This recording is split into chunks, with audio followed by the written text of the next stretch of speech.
Как за счет восстановления работы щитовидной железы избавиться от отеков, лишнего веса, сонливости или бессонницы, артериального давления, варикоза, перепада настроения и постоянной усталости. И что характерно, как говорил классик, естественным способом, без гормонов и хирургических вмешательств. Вы узнаете, почему при слабой щитовидке вены теряют тонус. Вы освоите безопасные способы снятия распирания ватности в ногах. Вы поймете, как вовремя распознавать тревожные звоночки, предотвращать развитие тромбоза и осложнений варикоза. Вы почувствуете, как уходит свинцовость и тяжесть и состояние дискомфорта в целом, а конкретно в ногах. Мы также выполняем 2 комплекса, которые направлены на углубление, восстановление и стабилизацию ключевых процессов в организме. Первый комплекс сегодняшней встречи с вами упражнений направлен на разгрузку верхнего плечевого пояса и стабилизацию грудной клетки в целом. Второй комплекс направлен на стабилизацию обменных и восстановительных процессов.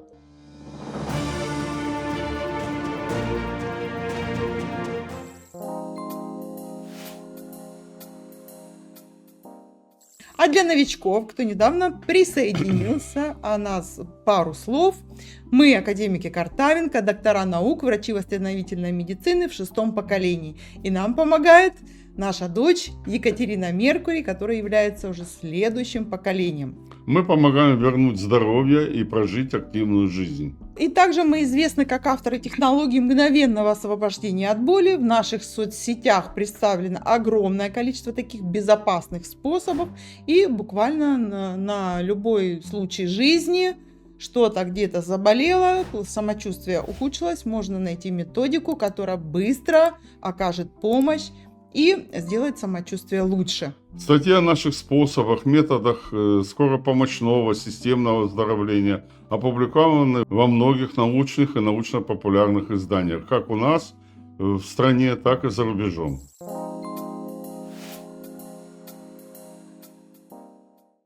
Связь между варикозом и щитовидной железой – это не вымысел. И на практике мы увидим это постоянно. Эти двое почти всегда ходят парой. Бывает так, человек лечит щитовидку, а у него уже вовсю цветет варикоз. Ну, или наоборот, сначала вены вылезают и появляется тяжесть в ногах, а на обследовании вдруг всплывают проблемы с щитовидной железой. Тоже так бывает. И тут волей-неволей можно подумать. Это просто совпадение или закономерность? Конечно, это не совпадение, а глубокая и системная связь. Смотрите, как это работает на самом деле. Любой сбой в щитовидке, гипотиреоз, узлы или аутоиммунный тиреоидит – это всегда сигнал, что дал сбой именно обмен веществ. И первой под удар попадает печень. А печень, на минуточку, это главный завод нашего организма. Именно она обеспечивает выработку и активацию ферментов, которые участвуют в синтезе коллагена и эластина. Коллаген – это каркас наших сосудов. И если щитовидная железа замедляется, развивается гипотиреоз, печень просто не получает команду на стройку. Производство белка падает, ваша венозная стенка становится рыхлой, слабой и под давлением крови начинает растягиваться, как старая ткань. Эластин – это такая пружина наших сосудов. Или как арматура, армирование, да, кто знает, что такое бетон, железобетон, вот усиление именно такое каркасное. Именно он отвечает за то, чтобы вена возвращалась в прежнюю форму после каждого пульсового толчка. Если щитовидная железа спит, недостаточность функции проявляет своей, печень перестает синтезировать коллаген в необходимом количестве. То есть она не перестает его полностью синтезировать, но в том количестве, в котором нуждается организм, действительно вот происходит такая заминка. То есть коллаген и эластин – это те самые составляющие, которые держат ваши вены в тонусе. Если печень не справляется, ткани становятся дряблыми, а венозные клапаны просто перестают плотно замыкаться. Вены растягиваются, кровь застаивается, и вот он варикоз в итоге. А теперь давайте зайдем с другой стороны. Как цыгане, которые красили пароход. Помните, есть такой анекдот? Если вы видите у себя на ногах первые проявления артефактов недостаточности со стороны венозной системы, маленькие звездочки, какие-то телеангиэктазийки, мелкую сосудистую сеточку, имейте в виду, это уже сигнал, что внутри начался тот самый пожар. Но вот эти процессы идут, скорее всего, о них вы не догадываетесь. И вот когда ничего не болит и нет явных беспокойств, анализы пока еще относительно в норме, но вены уже кричат, что в системе есть сбой. С большой долей вероятности ваша щитовидная железа уже начинает работать на износ. Она пытается вытянуть обмен веществ, но ресурсов у нее перестает хватать. Почему мы в этом так уверены? Да потому что звездочки это не проблема кожи. Синие, сосудистые такие вот звездочки бывают красноватые. Это показатель того, что соединительная ткань стала рыхлой.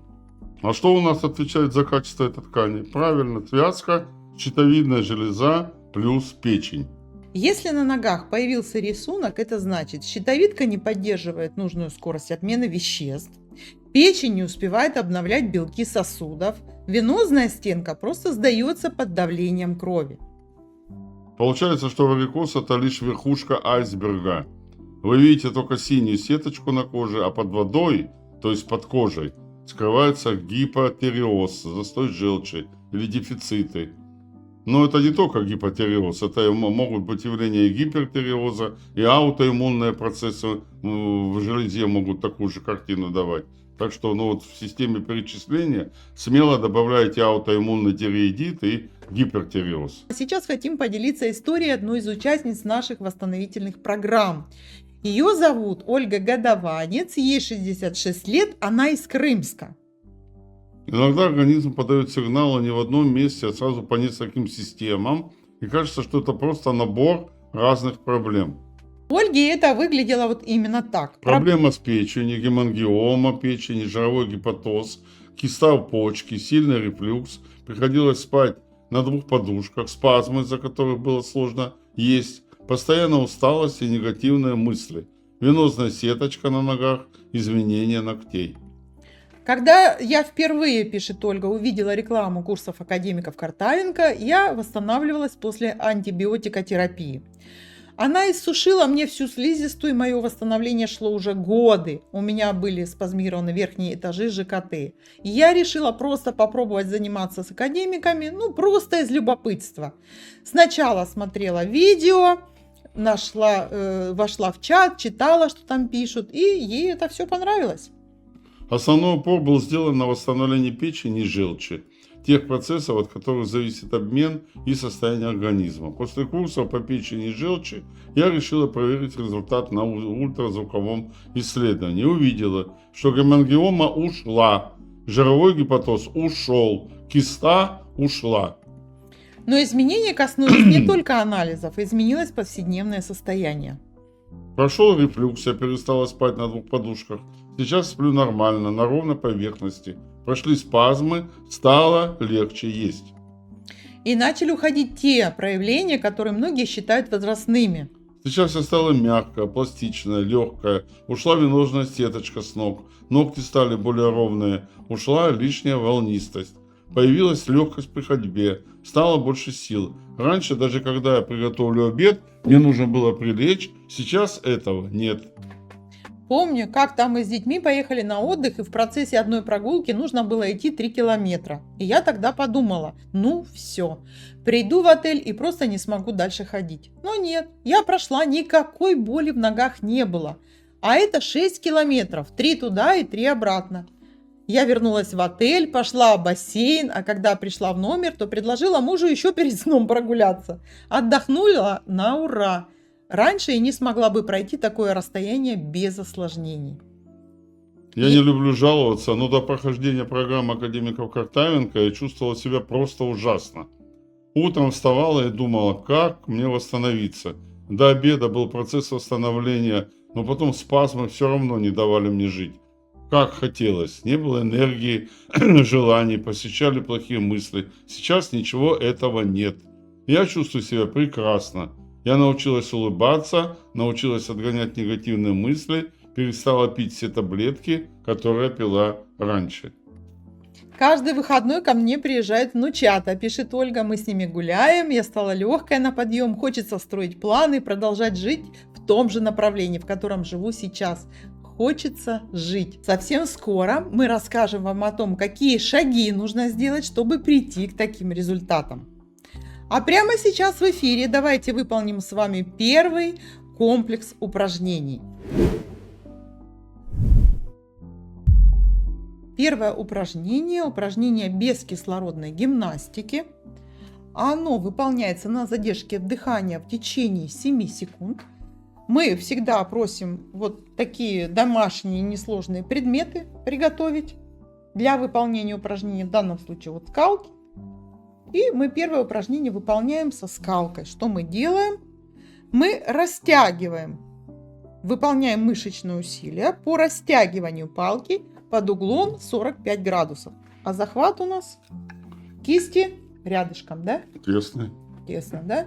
Так, 45 градусов. Глубоко Да, вдыхаем. можно сейчас вторую камеру нам включат? Угу. Глубоко вдыхаем. Резко выдыхаем. И на высоте выдоха, не дыша в течение 7 секунд, пытаемся раздвинуть палку правой и левой рукой в разные стороны. Раз, два, 3, 4, 5, 6, 7. Восстанавливаем дыхание. Следующее воздействие мы выполняем, массажное воздействие по часовой стрелке на сосудистую точку, которая находится справа. Как ее найти? Мы с вами... Находите у себя внутреннюю поверхность локтя, в данном случае правого локтя, и самую выпирающую внутреннюю косточку. Вот на головку этой косточки ставите свой большой или указательный палец, или то, чем вы будете воздействовать, и в течение 30 секунд по часовой стрелке по отношению к телу мы воздействуем на эту точку. Массируем ее. Сейчас я таймер поставлю, Виктор Владимирович. Можно это делать, конечно, вот при постановке на... Удобную поверхность, да? Да. Но вот как-то так, да? Вот как-то так. Угу. Поехали. Угу.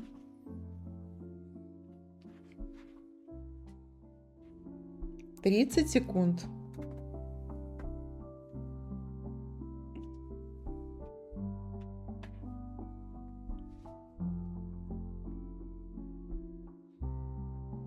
Да, можно указательным пальцем, можно большим, как вам удобно. Главное, чтобы это было ощутимо. Закончили воздействие. Упражнение без кислородной гимнастики называется якорь-1 и выполняется в течение 7 секунд.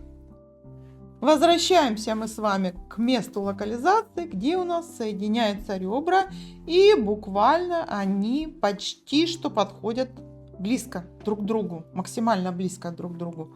Вот здесь на границе мягкой ткани и реберной косточки 4 пальцами мы подпираем основание реберной дуги перед мечевидным Прящиком. отростком. Перед мечевидным отростком. Глубоко вдыхаем, резко выдыхаем. И не дыша в течение 7 секунд, делаем вот такие вот движения, которые я вам сейчас показываю. надавливаем на место Надавливаем на реберной границу мягких тканей и подкостья. и ребер. Под ребра. Итак, вдохнули, выдохнули. Раз, два, 3, 4, 5, 6, 7. Восстанавливаем дыхание.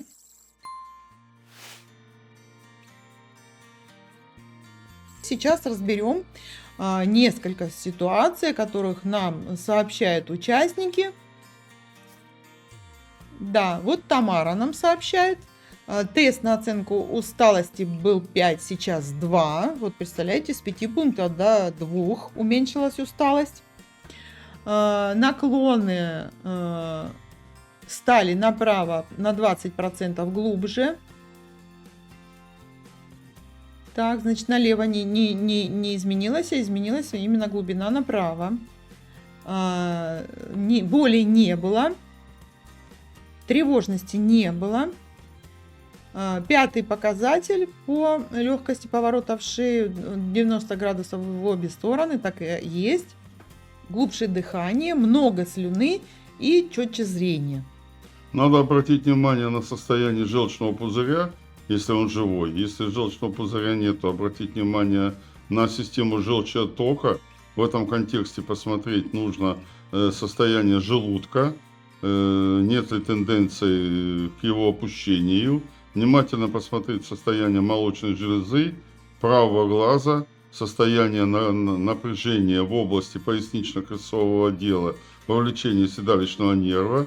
В этом смысле надо посмотреть состояние тазобедренного сустава, связочного аппарата правого колена. И я бы еще, не знаю возраста, но я бы направил сию даму к гинекологу на предмет исключения утероптоза, то есть опущения матки.